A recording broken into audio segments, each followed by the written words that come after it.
The misjudgment. The Grand Assembly Hall of the Galactic Hegemony buzzed with excitement. Representatives from 300 star systems gathered beneath the vast crystalline dome, their varied forms, from silicon-based entities to gaseous beings contained in specialized suits, all focused on the central platform where Admiral Draken Voss stood tall. His blue-tinged skin gleamed under the artificial light, 6 fingers tapping impatiently against the holographic display before him. "Earth," he announced, his voice carrying through the chamber without technological assistance, a natural gift of his xanthi physiology. A backwater world at the edge of an unremarkable spiral arm, technologically primitive, politically fractured, and rich with resources we require. The assembled representatives murmured in agreement. Most had never given the blue-green planet a second thought until mineral surveys revealed extensive deposits of rare elements crucial for faster-than-light drives. "Our preliminary assessment suggests minimal resistance capability," continued Voss, his silver eyes narrowing with contempt. "Their most advanced weapons are nuclear fission devices. Their space presence extends only to their immediate orbital vicinity and a handful of outposts on their neighboring planets." First Minister Grex of the Folian cluster rose, his gelatinous form shimmering with bioluminescent patterns that indicated skepticism. "Admiral Voss, I must question the resource allocation for this endeavor. If these humans are so primitive, why commit our 8th Fleet, nearly 600 warships, to their subjugation?" Admiral Voss's mouth stretched into what his species considered a smile, a mirthless baring of pointed teeth. "Efficiency, Minister. A swift, overwhelming demonstration will secure Earth's resources without prolonged conflict. The 8th Fleet will accomplish in days what a smaller force might require months to achieve." From the shadowed gallery reserved for military strategists, Kelara Thonis observed with growing unease. Unlike most of her colleagues, she had spent years studying Earth's transmissions. While the data suggested technological limitations, something about the humans' behavior troubled her deeply. "Admiral," she called out, stepping forward into the light. Her slender form and dark complexion marked her as a Rigelian, a species known for strategic brilliance. "I've been analyzing Earth's communications for the past 7 standard years. There's an anomaly we must address." Voss frowned. Kelara was respected, if not particularly liked. Her caution had saved the hegemony from embarrassment on multiple occasions. "Speak, strategist Thonis. Earth knows we exist. Our probe malfunctions and observation errors have been detected by their astronomers, yet they've made no attempt at diplomatic contact. No messages, no delegation requests, simply silence." Kelara's amber eyes fixed on Voss. "Does that not strike you as peculiar for a species facing potential extinction?" A ripple of discomfort moved through the chamber. If detected, most primitive species either attempted contact or displayed panic. Earth had done neither. Admiral Voss dismissed her concern with a wave. Perhaps they're simply too primitive to comprehend the significance, or perhaps they're paralyzed by fear. Either way, the outcome remains the same. The Grand Overseer, a being of pure energy contained within an ornate mechanical shell, spoke for the first time. "A demonstration may be in order. Admiral Voss, you have authorization to neutralize one of their Martian outposts. Let us observe their response before committing fully." 3 days later, the destroyer Indomitable appeared in orbit around Mars. Without warning, it fired upon the largest human settlement, a dome-covered research station housing 2,000 colonists. The energy beam reduced it to molten slag in seconds. The bridge of the Indomitable fell silent as they waited for Earth's reaction. Captain Morax expected panic, emergency transmissions, desperate pleas, perhaps even a few primitive ships launched in a futile defensive posture. Nothing came. Earth continued broadcasting its entertainment signals, weather reports, and commerce data as if nothing had happened. No military alerts, no mass panic, no change whatsoever. "Perhaps they don't value their Martian outpost," suggested Lieutenant Zev. "Impossible," replied Captain Morax. "We just eliminated 2,000 of their kind. Their communication networks should be flooded with the news." When the Indomitable returned to the fleet, Admiral Voss received their report with growing irritation. It seems strategist Thonis's concerns were not entirely without merit, he admitted grudgingly. Nonetheless, we proceed as planned. Earth's silence changes nothing. They cannot possibly stand against the Eighth Fleet. The armada arrived in Earth's orbit with overwhelming force. 600 warships arranged in perfect geometric formation, a display of power designed to terrify. Admiral Voss stood on the bridge of the Harbinger, his flagship and the most powerful vessel in the hegemony's arsenal. "Broadcast the ultimatum," he ordered. The message was simple: surrender and become a protectorate of the hegemony, or be annihilated. The terms included immediate access to all resource deposits, conscription of 30% of the human population for labor, and the surrender of all military assets. Again, silence was the only response. No diplomatic channels opened. No military leaders attempted contact. The planet's communications continued uninterrupted, as if 600 warships weren't poised to end their civilization. Admiral Voss's patience evaporated. Target their largest city, full power demonstration. The Harbinger's primary weapon powered up, drawing energy from the ship's quantum core. A beam of concentrated energy lanced down through Earth's atmosphere, striking directly at the heart of a sprawling metropolis on the eastern seaboard of the northern continent. The blast should have vaporized everything within 30 kilometers. Instead, something unexpected happened. The beam struck what appeared to be an invisible barrier, spreading outward in a brilliant display before dissipating harmlessly. "What was that?" demanded Voss, rising from his command chair. "Analysis." "Unknown technology, Admiral," reported the science officer, confusion evident. "The energy signature doesn't match any known defensive system." For the first time since the operation began, Earth responded. A single text message, broadcast on all frequencies in perfect galactic standard. "You should not have come." An uneasy silence fell over the bridge of the Harbinger.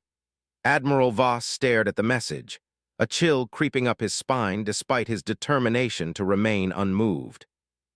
"Prepare a full barrage," he ordered. "All ships, target major population centers." Before the command could be executed, alarms blared across the fleet. Ship after ship reported system failures, weapons offline, engines stalled, shields failing. The entire armada hung powerless in orbit. On the bridge of the Harbinger, panic began to spread as officers frantically worked to restore functionality. "Sir," called the sensor operator, voice trembling, "something is happening on the planet's surface." Admiral Voss turned to the main view screen and felt his blood run cold. The oceans were moving, not with waves or tides, but as if the water itself was parting. From beneath the depths, massive structures emerged, launch platforms housing vessels unlike any the hegemony had encountered. Similarly, mountains across the continents began to open, revealing hidden bases. What appeared to be ordinary terrain split apart, allowing more ships to rise from underground hangars. "How many?" whispered Voss. The sensor officer's voice cracked. "Current count exceeds 50,000, Admiral, and still rising." As Voss watched in stunned silence, Earth's hidden fleet continued to emerge. By the time the count reached 500,000 vessels, each larger and seemingly more advanced than the best the hegemony could produce, he understood. They had been deceived, utterly and completely. Earth had never been primitive. It had never been defenseless. It had been waiting, watching, and preparing. And now, the hegemony would learn the true cost of their arrogance. The awakening. Commander Alara Hayes stood in the Global Defense Headquarters beneath the Himalayas, hands clasped behind her back as she watched the holographic display showing the paralyzed alien fleet. Around her, officers from nations once divided by borders and ideologies worked in perfect harmony, their differences set aside centuries ago when humanity had first detected alien observation. "Status report," she requested, her voice calm despite the historic moment unfolding before them. "Phase 1 complete, Commander," reported Lieutenant Marcus Acaffer. "Electromagnetic dampening field has neutralized all 600 enemy vessels.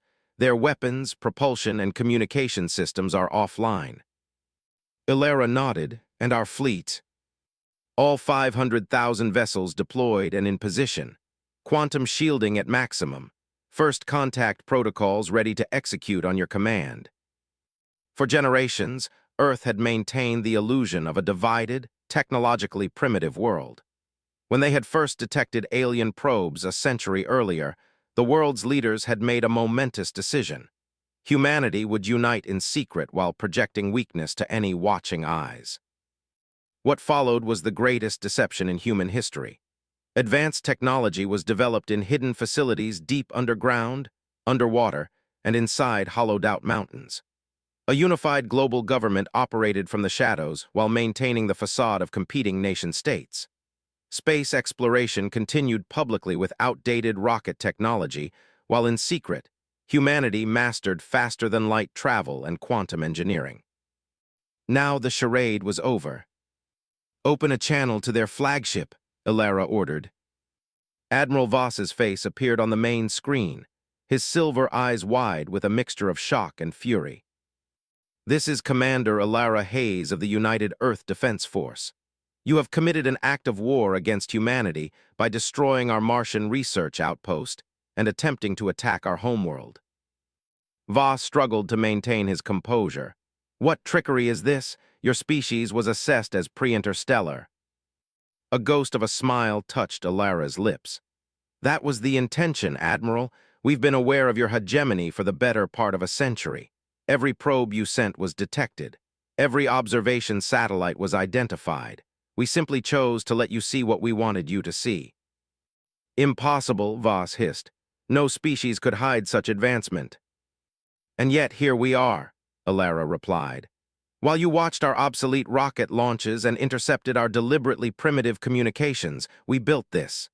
She gestured, and the view changed to show the full majesty of Earth's hidden fleet surrounding the helpless hegemony vessels. On the bridges of 600 alien warships, panic spread like wildfire. Crews who had expected an easy conquest now faced an overwhelming force of unknown capability. Some attempted to manually override their disabled systems, while others prepared for boarding or self-destruction protocols. "Your ships will remain disabled until we have concluded our demonstration," Ilara continued. "We have no desire for genocide, Admiral. Unlike your hegemony, we don't believe in subjugation or exploitation. However, we will protect ourselves." As she spoke, a single Earth vessel, sleek, black, and seemingly featureless, moved forward from the fleet. It was smaller than most, barely a quarter the size of the Harbinger, yet it radiated a sense of terrible purpose. "The Prometheus," Ilara explained, "our prototype quantum manipulator." Before Voss could respond, the small vessel emitted a pulse of blue-white energy. The wave passed harmlessly through the hegemony ships, but continued outward into empty space. Approximately 1 million kilometers from Earth, the pulse encountered a small moon that had been captured by Earth's gravity centuries ago, an unremarkable chunk of rock about 3 kilometers in diameter. When the energy touched it, the moon simply ceased to exist. Not exploded, not shattered, it vanished completely, leaving not even dust behind. Voss's face drained of color. What did you do?" "Quantum deconstruction at the subatomic level," Ilara answered matter-of-factly. "We separated the fundamental particles and dispersed them across multiple dimensions. Your sensors won't detect even a trace of residual energy because, in this reality, there isn't any." The implications were clear and terrifying. The hegemony's most powerful shields, their most advanced hull materials, all would be useless against such a weapon. Ilara leaned forward. "We could have deployed this technology the moment your fleet arrived, Admiral. We could have erased 600 ships and all their crews from existence without warning. Instead, we chose restraint. Remember that." In the silence that followed, Voss seemed to age before their eyes, the weight of his miscalculation settling heavily upon him. "What happens now?" he finally asked. "Now we negotiate, as equals," Ilara replied. "We will restore power to your flagship only. You will return to the hegemony with our terms and the record of what occurred here today." Senior strategist Kalara Thonis, who had been silently observing from her position on the Harbinger, stepped forward. "Commander Hayes, if I may, what were the humans on Mars? Surely not a deception, those were real deaths." A shadow passed over Alara's face. Volunteers who understood the stakes. Their sacrifice prevented a full-scale invasion that might have cost millions of lives on both sides. They died so that we could reveal ourselves on our terms, not yours. The revelation sent shock waves through the hegemony officers. What kind of species would sacrifice their own as part of such an elaborate deception? The answer was becoming clear. A species that thought in centuries, not moments. A species that valued collective security over individual lives.